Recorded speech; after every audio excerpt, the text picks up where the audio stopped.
So good morning and welcome and thank you for being allowed to come and do this presentation. As I said, I'm not sure it will need the full hour, but it's nice not to have to try and speed through it in half an hour, which is it's the usual amount of time that I have. As has already been said, my name is Roger Saunders. I'm an associate professor at the Montfort University. I teach marketing and advertising, so I'm based in the business school. I have put my email address up there because I spend quite a lot of time talking to colleagues outside of my university. I'm currently a university teacher fellow, and I'm hoping eventually to at least apply to become a national teaching fellow. So part of what I do at the moment is reaching out to colleagues all over the country and indeed all over the world. And I've put there that I also host the L&T chat show on Spotify, and we get guests and listeners from different parts of the world. So we've had a few people from Australia, and I think a recent recording was somebody who is based in China. So if anyone's interested in either listening to or contributing to that, please check it out. So today is about creating your own card game. Before we started, what I wanted to ask is if people would either verbalize or put into the chat bar their discipline, because the stuff that I cover, whilst initially it was about me using card games in my own discipline, so that's marketing and advertising, a lot of the stuff that I've seen and read, because I'm in the middle of doing a meta-analysis of card games in higher education, have been outside, and I'm trying to reflect how this would operate in any discipline in any subject area, so that whatever your discipline or subject area, hopefully you'll be able to see the application. And some of the examples I'm using are not from my own discipline, they're from other areas. Okay, sport and exercise psychology. Yeah, I would definitely be okay. Thank you for the kind words. Paolo, yeah, that's isn't it? Education, yeah, well, it definitely fits that. Marketing, absolutely. Management, yeah. Academic skills, yeah. Sports coaching, it depends on, I guess, what kind of sports coaching. If it's very practical sports coaching, maybe less so. But if we're talking about anything that happens in the classroom, that should be fine. Academic developers, absolutely. I spend quite a lot of time speaking to people from CEDA. Learning technology, yeah. Psychology, definitely. Digital online education and CPD. The interesting thing is that I am assured by people who are much more technically competent than I that pretty much all of the examples that I'm going to give you are possible to replicate in an online environment. I'm not necessarily sure which online environments those might be. I'm just going to close my email so that that annoying bing sound doesn't occur again. So thank you for sharing those with me, and please feel free to stop me as we go, because I can't necessarily see. I don't know if there's a hands up option in Zoom, because most of what I do is in Teams, but I'm sure Beth will keep an eye out on that. If not, please feel free to put your microphones on and just yell out, and I'll happily answer stuff as we go. So the first thing that I would say is that if you've ever used Post-it notes for anything, then you've already effectively used cards. And one of the advantages of using blank playing cards, and they're very easy to get hold of, relatively cheap. I prefer ones that have a back on them because of the nature of the games that I'm playing, but you can buy double-sided ones, is that if you write on them with a whiteboard marker, then they are reusable. So from a sustainability point of view, they are actually better than trying to use Post-it notes. You can try and stick Post-it notes up on the wall or on a flip chart, but in my experience, they do tend to fall off. So I'm sure we all have access to flat surfaces that work equally as well. A little tip for anyone who is planning on doing that, you will find, and despite all the horrible things that happened during the pandemic, there were some positive things that came out of it. And one of them, which is a very minor thing, is we ended up with a whole load of hand sanitizer all over the place. And it turns out that hand sanitizer is really good for cleaning things. So I use it to clean my glasses on a regular basis if I can't find a cloth. And it's actually very good for removing the whiteboard marker from blank playing cards if you're using them instead of post-it notes. Whatever you've done with post-it notes, clearly you can also do with the blank playing cards, but they could then potentially be kept as permanent resources because obviously they are generally more durable. If you really wanted to, you could go the extra mile and perhaps laminate them. But it does mean that you can get resources that are generated by students and are then kept and used with other students. So what I'm going to do today, and as I said, it is a kind of step-by-step process that I'm hoping people will either ask questions specific to their discipline, or it will at least fire off in your mind ideas that are relevant to your specific discipline as we go.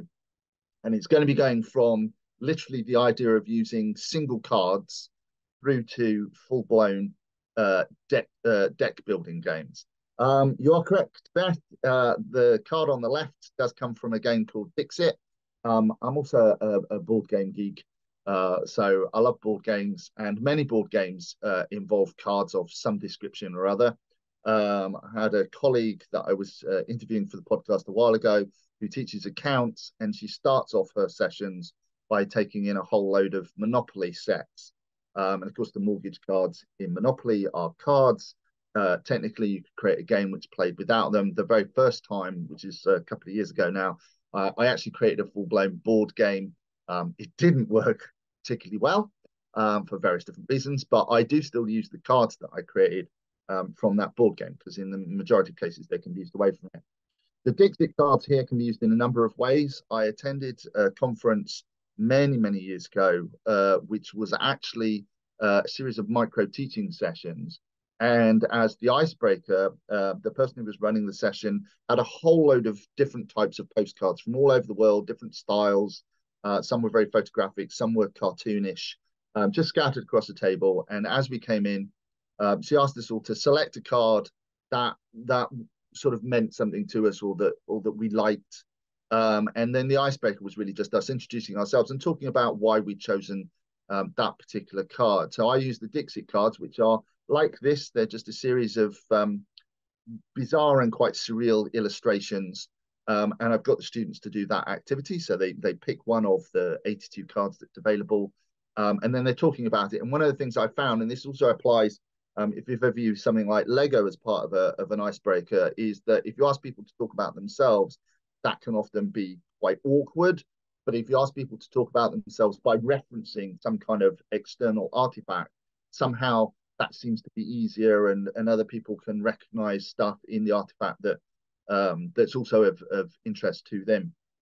I've also used the Dixit cards because they are these surreal illustrations with my advertising students when I've been teaching them about storytelling. So they choose a card and then they have to create a story around the card. And part of the reason for doing that is to illustrate to them, because so many of my students will go, oh, I'm not creative, that actually we're all creative. We're inherently creative. Being a human being is being creative. We learn through creativity. It's just formal education tends to either ask you not to be creative because they want you to follow a particular path, or to suggest that creativity is, for example, childish, because there are so many things we associate, particularly with the word play, that we don't necessarily think of as being, things that adults and academics should necessarily be involved in. And the students always find it relatively easy, and they find it easy because I'm guessing most all adults have watched, seen, read, heard stories and are very familiar with those story tropes. And so when you sort of asking your mind to put them together and to create a story, that's a relatively straightforward idea. You can, of course, just use them as flashcards. The illustration on the right is, I want to say, a kidney, but I'm not a biological person. I'm sure there's a biological person in the room who will be able to confirm that. And clearly, if you have something where you need to be able to identify and recognize things just by looking at them, then you can create any kinds of flashcards that you want. as a permanent set of cards, which can then be used by different people. And in the case of the biology ones, and you will find that an awful lot of these, for reasons I don't really understand, are related to biology or biological sciences. But you could also, as well as getting people to then recognize it, if you have the outline of a skeleton on a piece of paper, or the outline of a person rather on a piece of paper, you can ask them to place the cards where those organs or bones or parts of the nervous system or whatever it might be would be. And clearly you can do that at any level. So you might have a brain where you're asking people to identify different parts of the brain and then put them in positions relative to one another. So single idea cards, flashcards, are extremely easy to produce, extremely easy for people to understand the purpose of them, and quite flexible in the ways that you can use them. The next set then are, they're effectively single cards, but single cards that can be used together. So I was introduced to a set of writing cards at a Playful Learning conference, and I went to buy those cards, and I found that the particular cards that we use, because there's lots of these storytelling cards that are available for kind of primary level teaching. But actually, if you want to use it at a higher level, they don't exist. And these ones from America were going to be really, really expensive.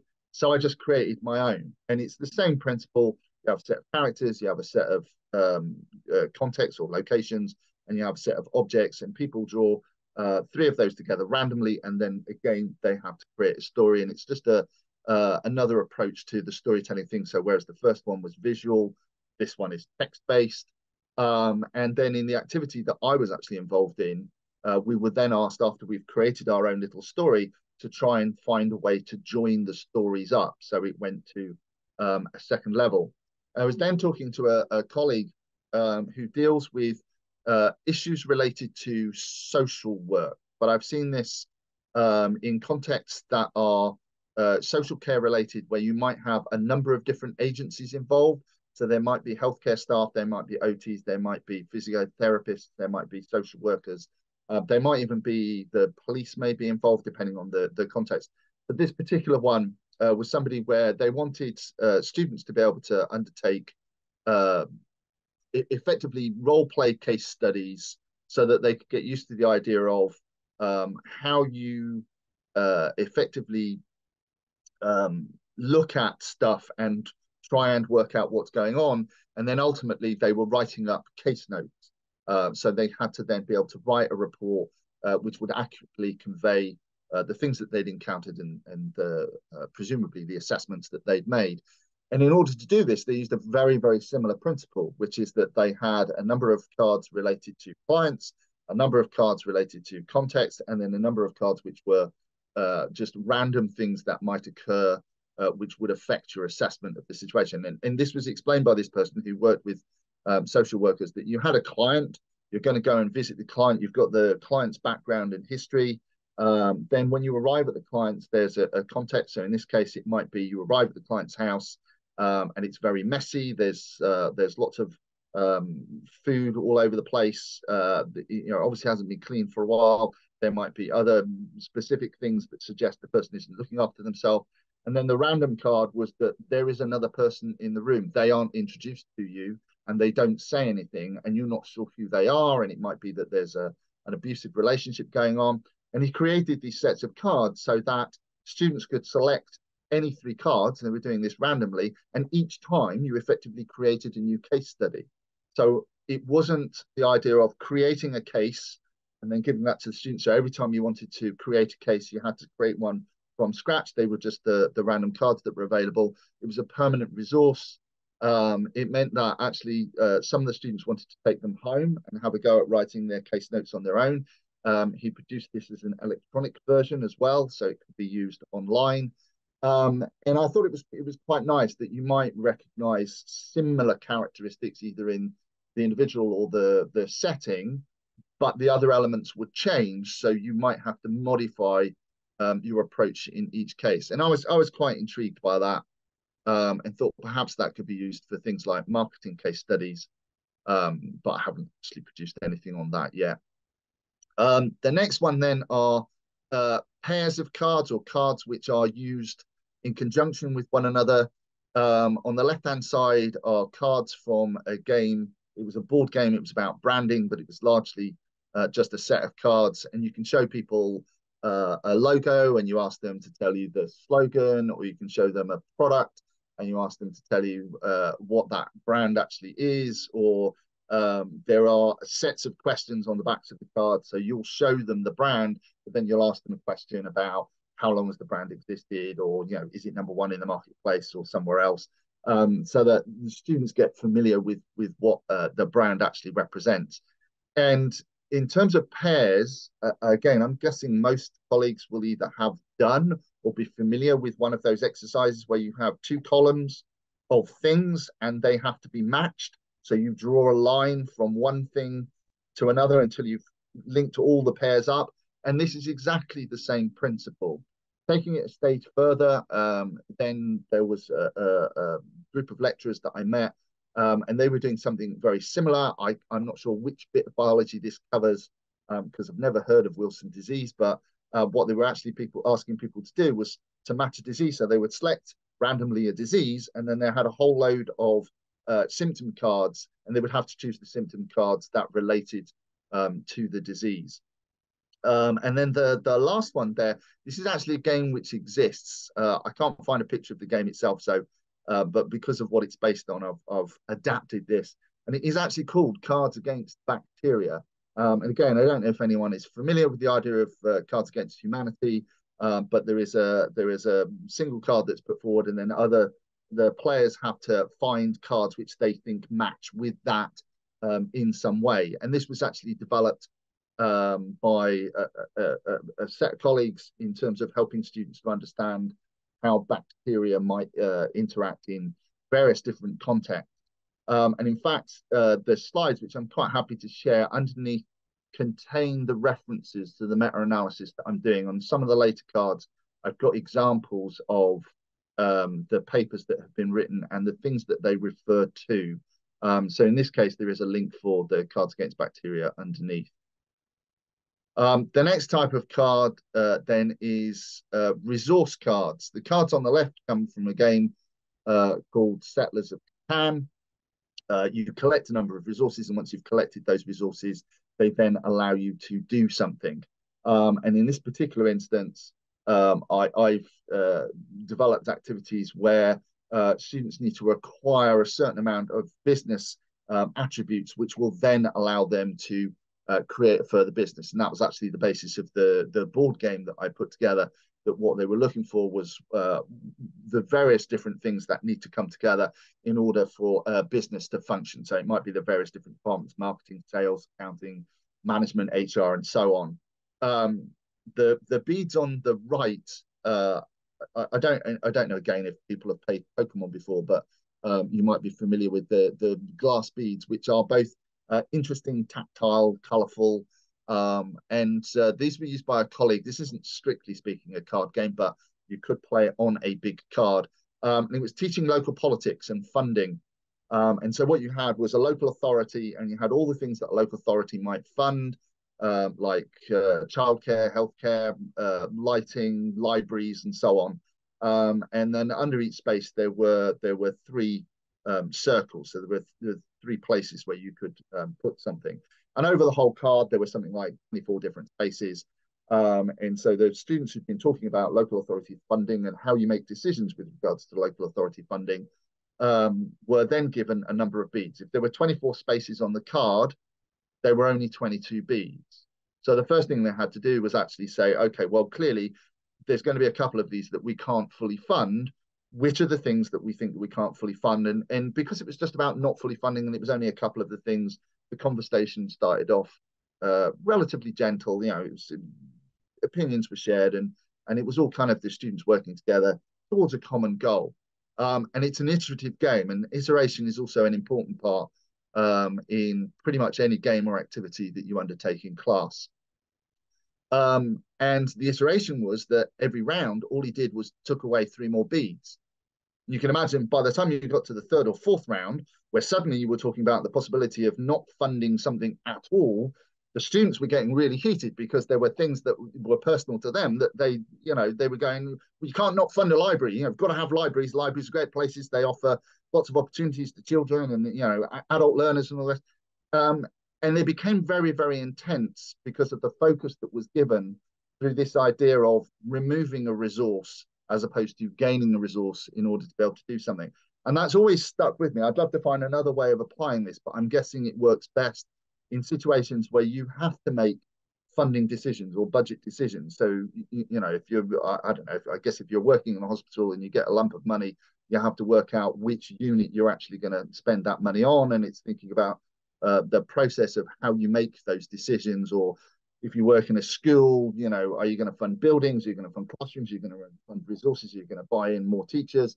So anything where you're actually having budgetary decisions and your budget is never going to cover everything that you want, it's quite an interesting way of making that sort of visual and tactile. And for me, one of the big things about cards is their tactility. It's the fact that you can pick them up, you can move them about, you can select them, then you can deselect them, you can change them, you can exchange them with other people. So it's, given the nature of the conference that we're at, it is a very active process.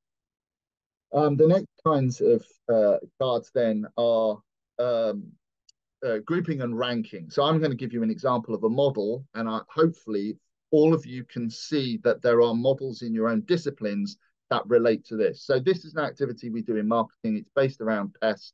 I'm sure some of you have probably come across PEST before. So political, economic, social, and technological factors that affect an organization. So we just give them, in fact, this was a game I created for a colleague who wanted an activity for students to do whilst she was involved in talking to some students. So she wanted something they could get on with. So I created a set of 20 cards.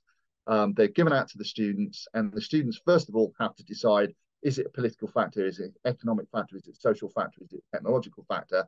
And some of them don't sit neatly within a single category. So that's when students tend to end up in a discussion, and they might decide that it goes in one. They might decide that they can't choose, so it needs to go across both.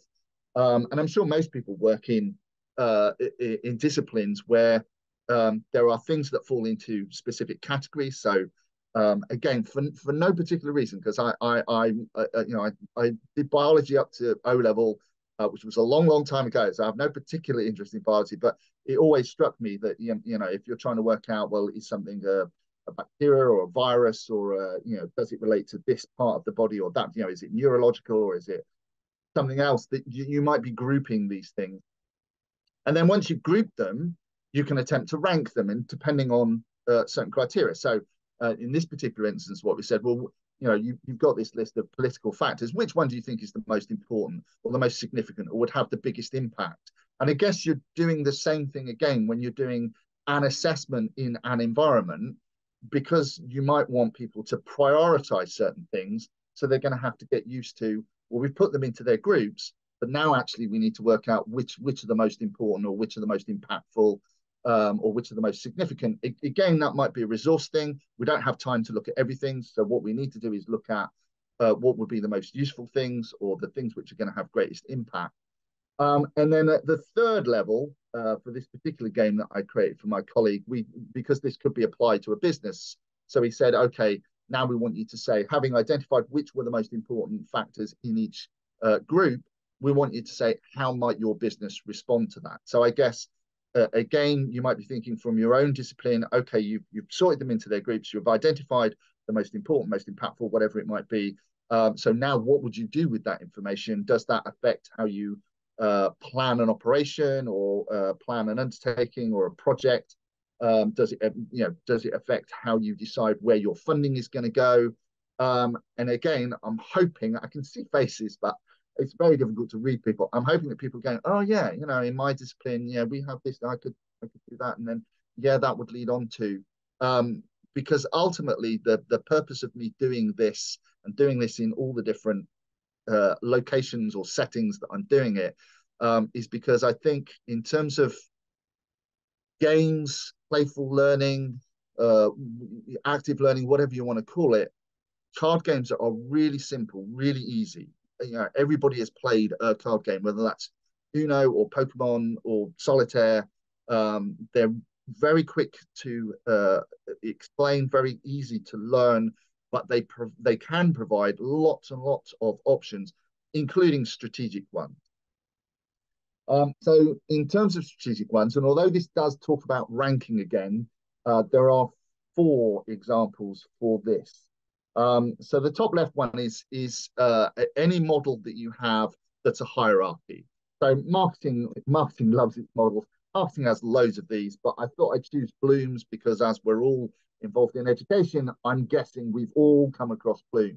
Now, in the majority of cases, certainly this happens in marketing, they're always shown as pyramids. So it makes it easy for people because clearly there's a logic of the pyramid going upwards.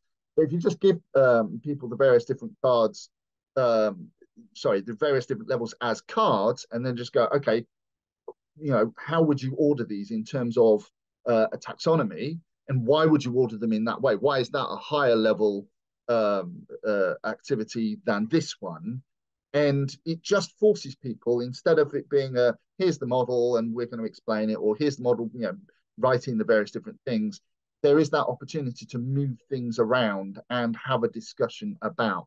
And that might seem relatively simplistic, but in terms of cards, the picture underneath on the left actually comes from the game Roller Coaster Tycoon. And Roller Coaster Tycoon was my inspiration. I was playing this 30 years ago now, but it was my inspiration for the marketing game that I didn't end up creating until about 3 years ago. And the reason why it had always stuck with me was because in Roller Coaster Tycoon, you set up a theme park, people visit your theme park, they pay you money, use that money to build more rides, whether that's roller coasters or something else. But in order to unlock the next level, you're given an objective, and the objective changes. So the objective might be most number of people in your park. Okay, so you have to get 1,000 people in your park, and that's fine. That's easy to do because all you do is you make everything as cheap as possible, because who wouldn't want to come to a park that was cheap? But then the next objective might be satisfaction level. So you have to hit a satisfaction level of 95%.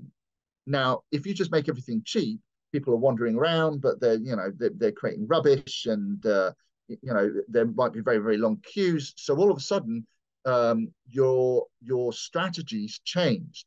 So if you want good satisfaction, then you have to think about things like security, cleanup crews. You need to make sure that there's plenty of food, drink, areas for people to sit down, good combination of rides. So you've got stuff for kids as well as older people. And then the other one was to maximize profit. And clearly that's a skillful balance between how much you charge people and how exciting the various rides were. But actually the criteria that are available to you, the things that you can do, are pretty much the same in every theme park. So I created a set of cards which covered all of those different things that you could spend money on. And just for each objective, asked students to choose the 5 cards that they felt would most easily allow them to achieve that particular objective. So that was applying criteria in a different context depending on your objective. So the set of criteria is always the same. There might be 20 criteria, but the ones that you choose will be dependent on the objective that you're trying to achieve. And some of this came out of a management game that I was introduced to probably 15 years ago now.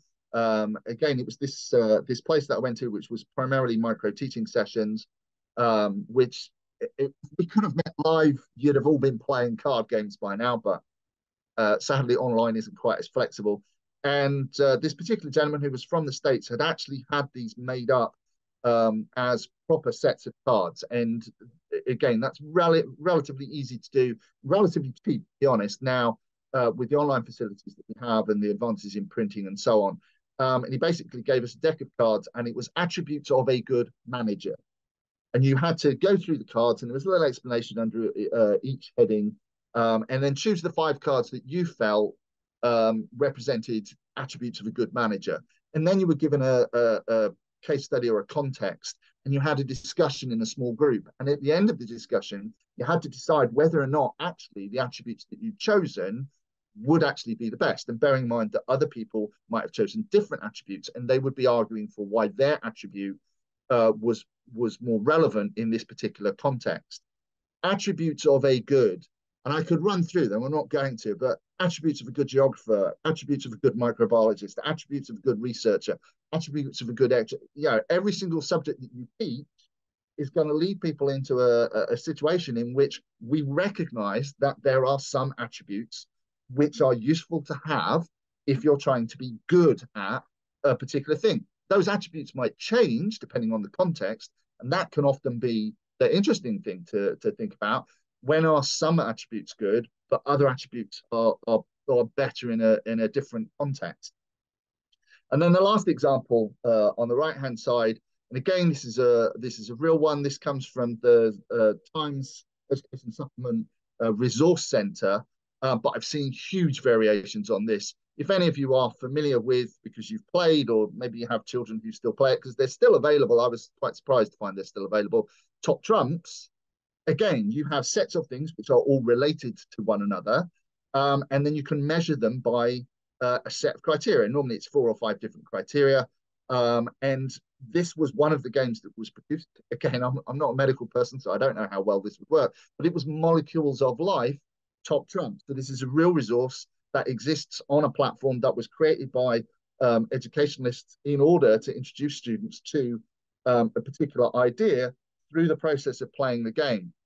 And although, again, people might think that game playing means you focus on the game rather than the material or the information that's available. But actually, in order to decide which characteristic you're going to play, you have to read all the characteristics, and then you get a sense of, which elements have the biggest characteristic in terms of, because Top Trumps is just about who has the highest number, whether that number is good or bad.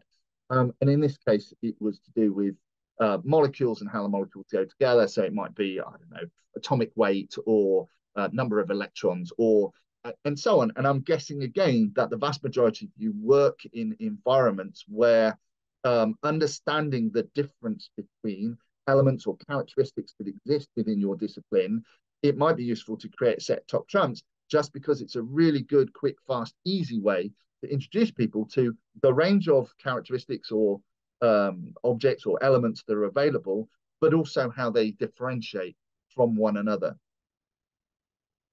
The next kind of cards are connecting cards. I put dominoes on the left because, again, I think most people, whether you've played dominoes or not, are probably familiar with that. A more up-to-date version of this would be a board game called Carcassonne, which uses things which are called tiles, but a tile is really just a very thick card. So you can do the same thing with cards. And I was actually introduced to this in terms of card playing when I did a continuous improvement course. And we were asked to create a journey. So we did the student journey from induction through to graduation. And so we had a whole load of cards, and they're all divided into different types of things. So they're things they have to do, things we'd like them to do, and then maybe areas which are problematic. We recognize are problematic and need some kind of extra input. So we use different colored cards. And we were just, as they occurred to us, we would write them on the cards. And then once we felt like we'd exhausted all of these things, we then laid them out in what seemed to us to be a logical process. And again, the reason for the diagram on the right is if any of you are working in a discipline that has anything which could be expressed through a flow chart, and certainly my experience of both research and marketing and advertising is there's lots of things where we could say, well, you get to this point and you're making a decision. Do you go this way? Do you go this way? I've explained the elaboration likelihood model of persuasion using this kind of process. You can do it with cards, but you can also allow students then to change those processes. And again, this has been used for things like programming. So if you're trying to teach programming or some other aspect of computing, then that idea of processes and links becomes a very obvious one. We did the student lifecycle journey.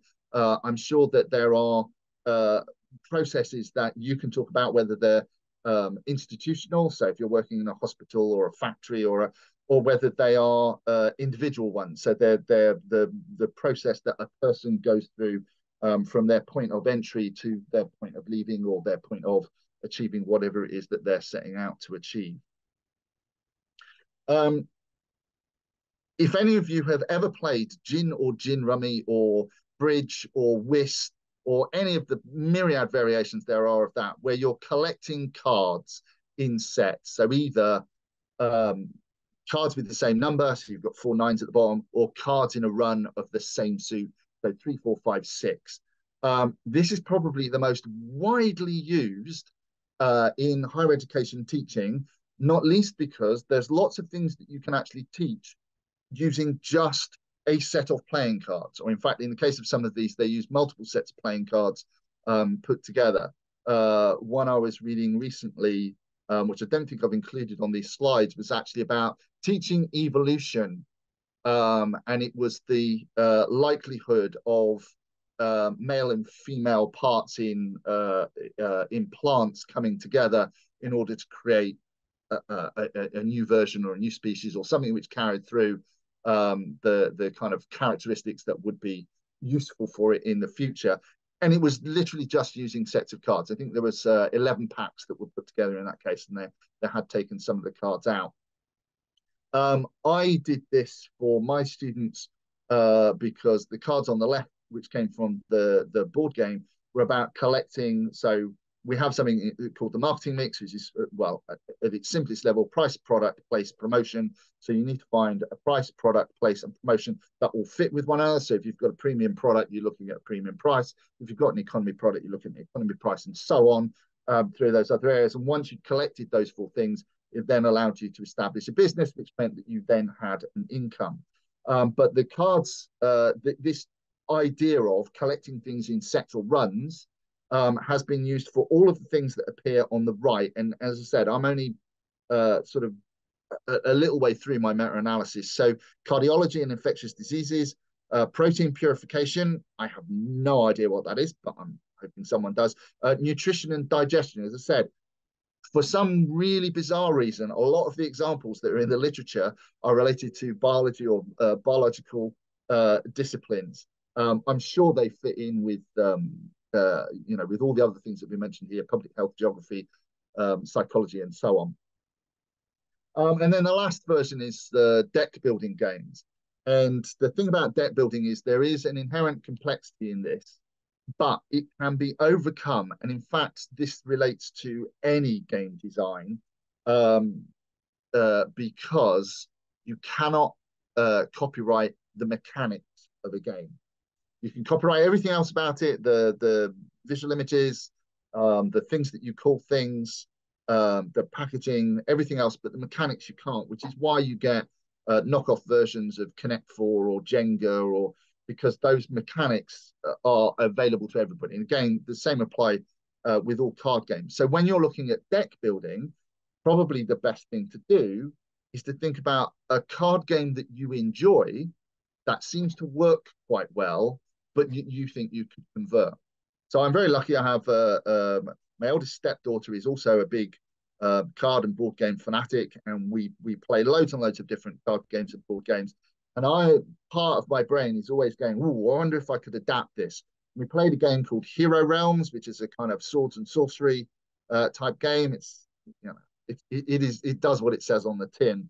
And I was sitting there thinking, if these were businesses, and if instead of actions, they related to a SWOT analysis, so strengths, weaknesses, opportunities, and threats, because some of those are positive, some of those are negative. So some of the things I would play with for my business, and some of them are things I'd play on your business because they'd have a negative impact. I could convert this game. And that's exactly what I did.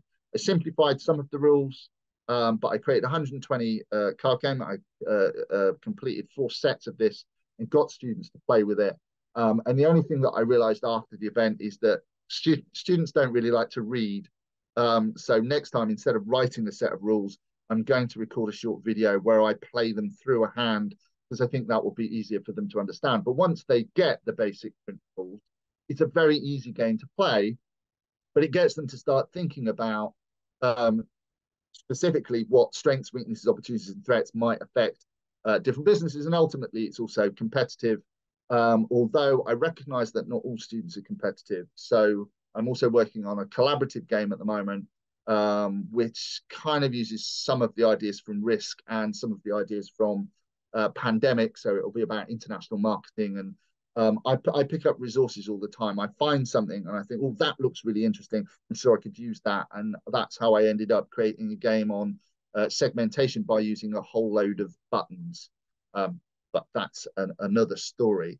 So yeah, with deck building, I think rather than it being more obviously applicable, it's a case of having or being aware of or playing a game where you can see how the mechanics of that would work.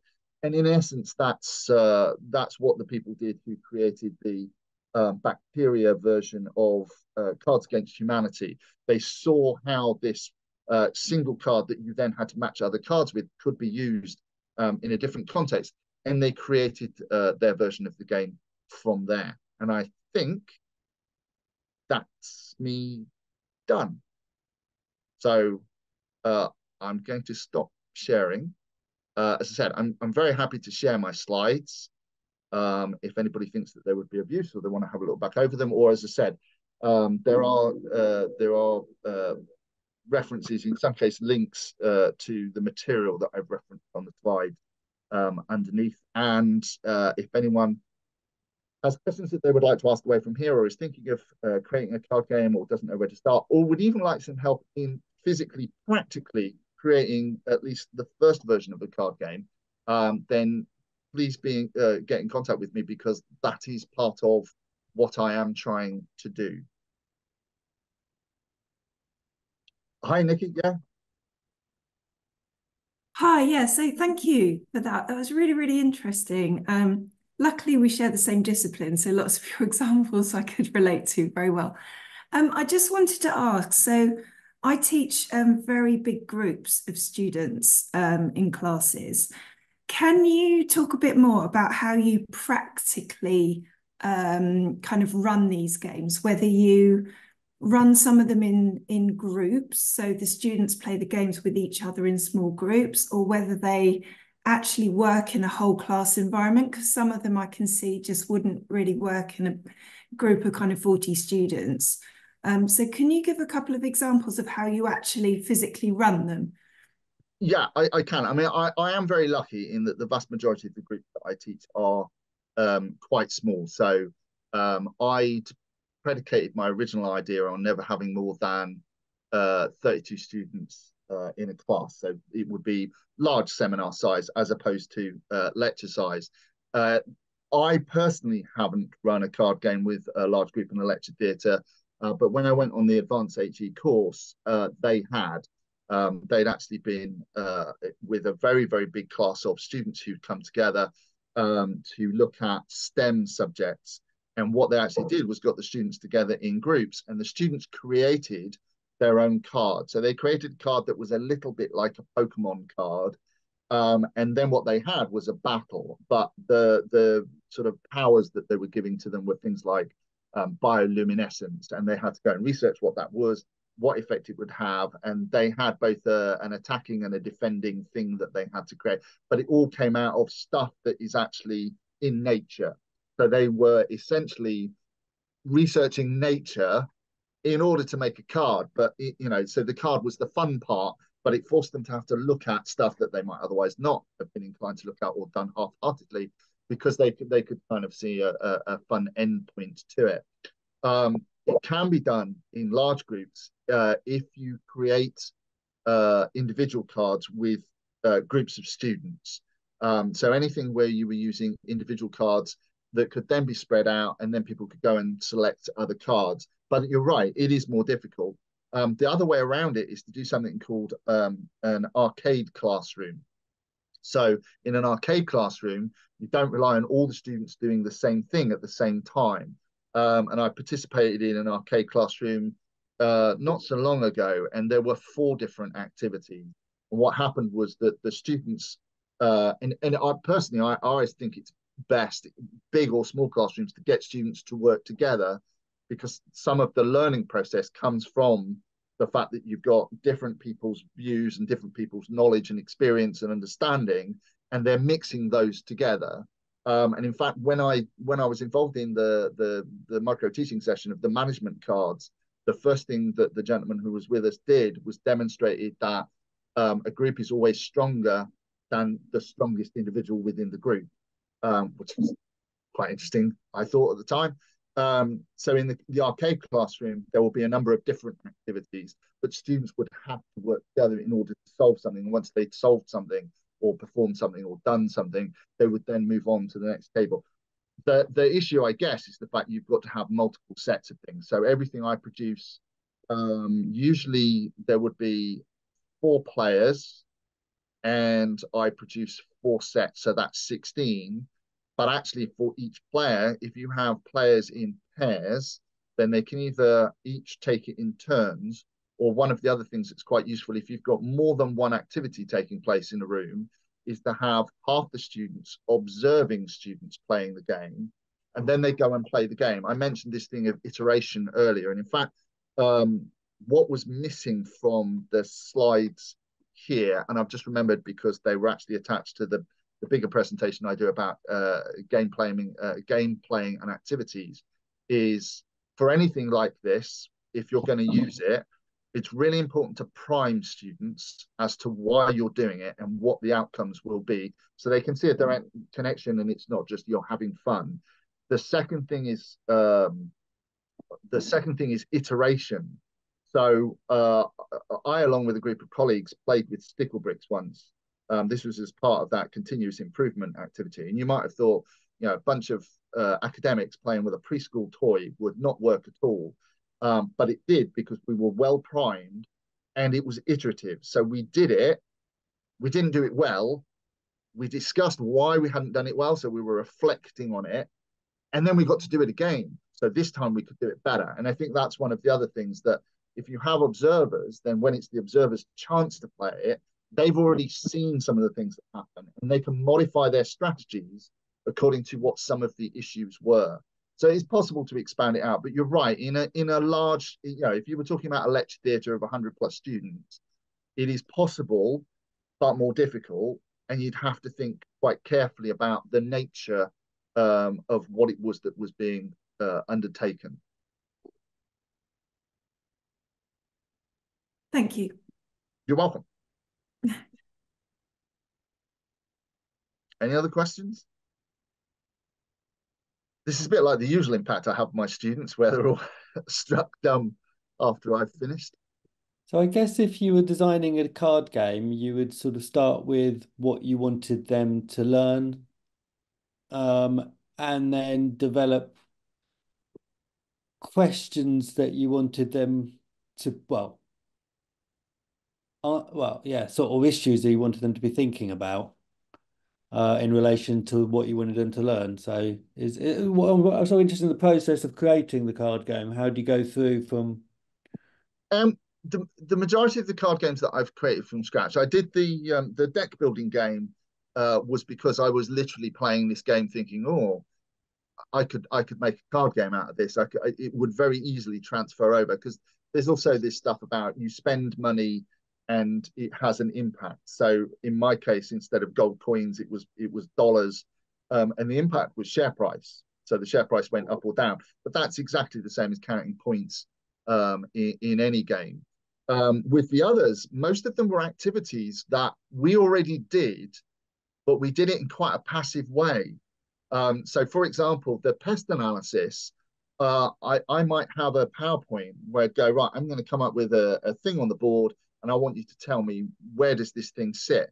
So the classroom would be, I mean, there's ways of getting students more involved, but you're going through something, and it's either on the board or it's on a piece of paper where they're writing something next to it. But it's much less. The thing that appealed to me was the sort of the really physical nature of picking cards up, putting cards down, moving cards around, taking cards from other people. That it seemed a much more, you were involved in the process, as opposed to it just being all a mental thing. And in some senses, that can actually help with the mental process as well. So yeah, I mean, some of these were things where we already did them. It's just that they were things that easily lent themselves to a card game.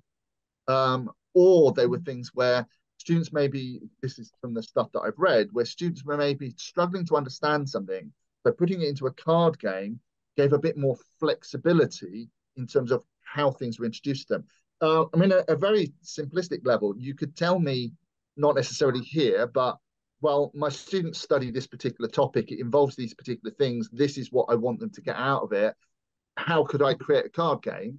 And hopefully I could go to you, well, you could do this, or you could do this, or you could do this. And actually, it's not that I would come up with the answer, but in giving you examples of how it might be operationalized, it would make it much easier for you to go, right, okay, yeah, no, I could do this, because obviously you understand the subject matter better, so you know what you're trying to get them, what you're trying for them to get out of it, but also the more nuanced bits. So some of that with any game is the degree of. So you can create a game where it doesn't work because it's just too easy, and you can try and recreate that game. So you make everything harder, and then you find that it just doesn't work because it's too hard. And actually finding that balance between the two is quite difficult. With card games, it tends to be less problematic. I mean, think about, an ordinary pack of playing cards. You've got 13 cards, so you've got a run of 13. You've got 4 suits. You could easily have, depending on what subject you were trying to teach them, you could have less cards, so you could have 10 cards per suit. You could have more suits, so you could have 6 different types of things. Where we talked to somebody before, again, bizarrely, this was all to do with biology. They said, oh yeah, well, we've got the nervous system, you've got the circulatory system, oxygen, you've got muscles, you've got bones, so they could see how, if you were trying to convert that into a card game, where maybe you were, I don't know what the purpose of that would be. Maybe it would be to create a skeleton or create circulation, or to understand what things affect what things. So you might have microbe cards or virus cards or external factors. It was something where they could see how that application would work. And as I said, quite a few of the papers that I've read so far, they haven't even designed their own cards. They've literally taken a pack of playing cards and worked out how you could change the rules so that the cards represented something, because that requires very little effort on your part, because all you need is a key or a legend and then a pack of playing cards, and you can pick up playing cards for, as I am well aware, for sort of 20p 50p in a charity shop. We're running out of time. I guess the other thing, just very quickly, is normally a game has an element of chance in it, and do you try and design chance out, or is chance a good thing? Or, which card you pick up? Obviously, if there's dice, it's what number you roll. Yeah, I'm not a fan of games that involve dice. So I particularly don't like Risk. Yeah, to a certain extent, I guess you need to factor that out. It is one of the things that makes things fun. I think it's also an acknowledgement that actually within our working lives, and particularly if we're talking about our disciplines, there is an element of chance, because things do sometimes go wrong, or you can't get that thing, that part isn't going to arrive on time, and all of a sudden you've got to have a plan B. So it does kind of replicate that. But equally, a lot of the card games that I'm using are not card games where you are playing a game where you're reliant on something happening. It's creating something where you're simply using cards instead of a piece of paper or a PowerPoint, because then it allows you to move things. And it's the physical movement thing that I think makes the big difference, because you've got to touch it and you've got to move it, and you can show a card to another person and you can swap cards over. So it's kind of the interaction as much as anything. I just check. Tracy had her hand up a second ago. Did you want to ask a question? I got excited and didn't look at the time, essentially. So we've only got like a minute left. But yeah, no, I was kind of thinking in terms of the 6 ways of learning. I work with academic staff trying to get them to write the fellowship applications and getting them writing, thinking hard. And I'm thinking something like this might well help with that. So you've got an old successful paper. I can identify some of the key aspects of it, and then they can write their own type thing. So yeah, I was going to kind of flesh out that idea. But I think I've seen it used or explained to me, because I don't teach research methods anymore, but it was a way of getting people to think about the processes involved in undertaking a piece of research. So that was very much like the domino one, where you write out all the things and then you work out the order in which you need to do those things. But yeah, I don't do a lot of research stuff these days. I have put my email address in the chat bar. So if anyone does want to email me away from here, I'm more than happy to continue the conversation.